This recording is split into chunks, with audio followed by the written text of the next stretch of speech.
Hi, this is another short video for the Peripheral View series.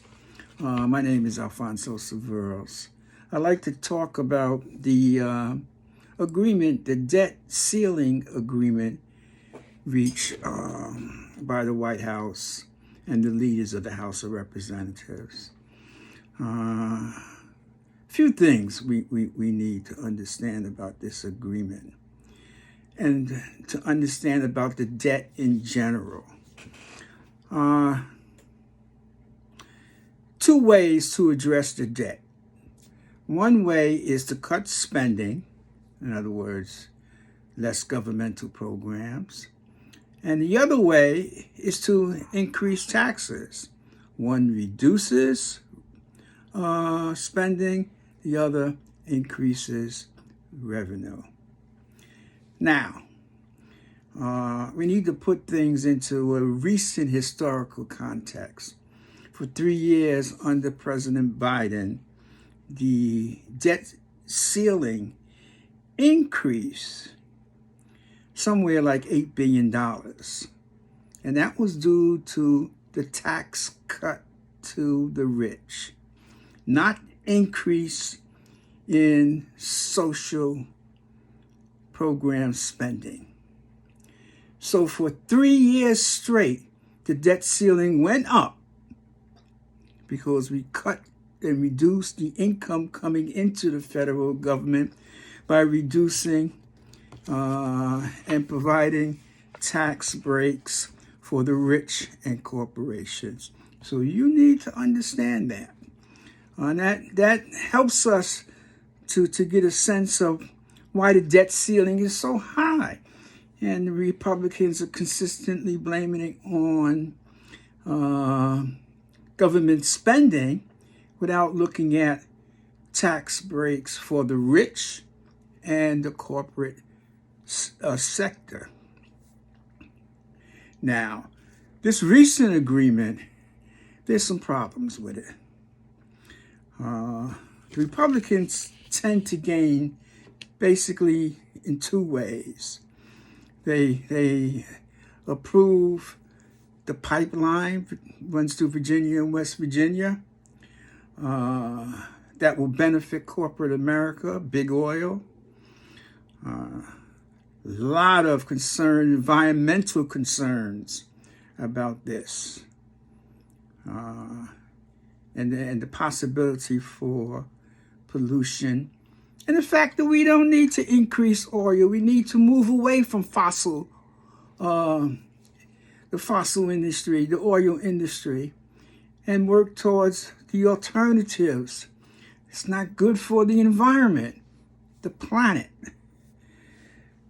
The second way the Republicans gain, and this is a backdoor maneuver, they were able to eliminate the 800 new positions in the IRS. Well, that may sound strange. You would think the Republicans would want more people to go after folks who are not paying their taxes.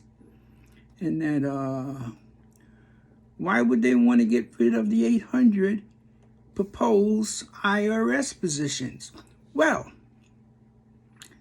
this whole 800 positions was aimed at bringing in agents, inspectors that will target the top 1% of America, the top income earners, because it's estimated that 70% of the uncollected tax revenue, in other words, people are getting away with it, comes from that top percentage of people.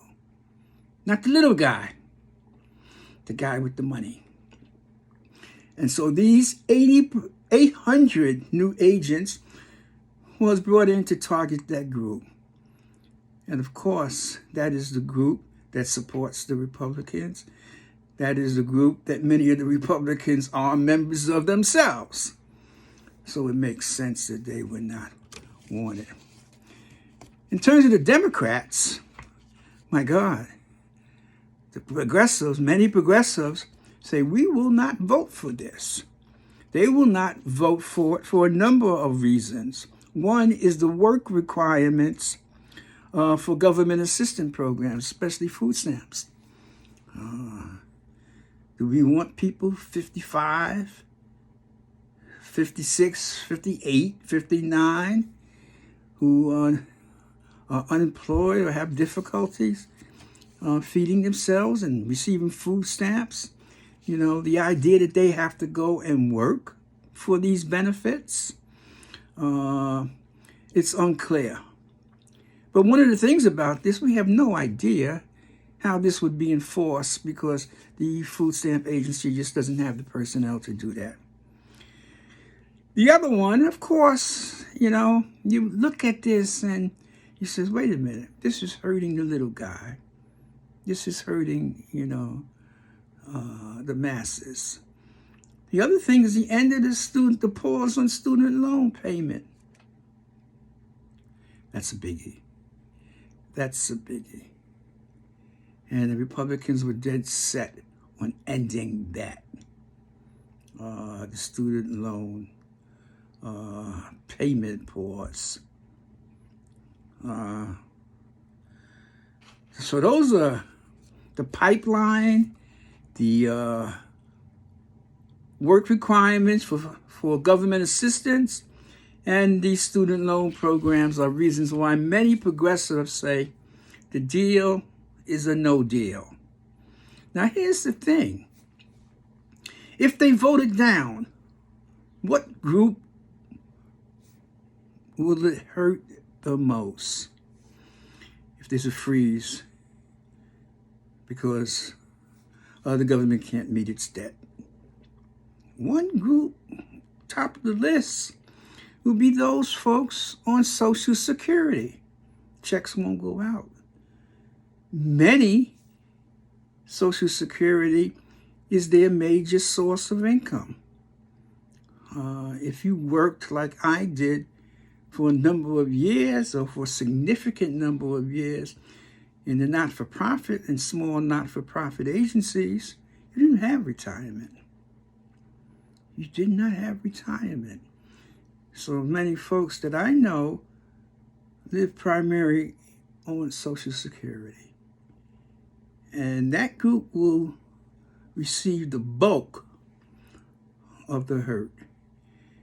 So if it's passed, folks at the bottom are going to get hit the hardest.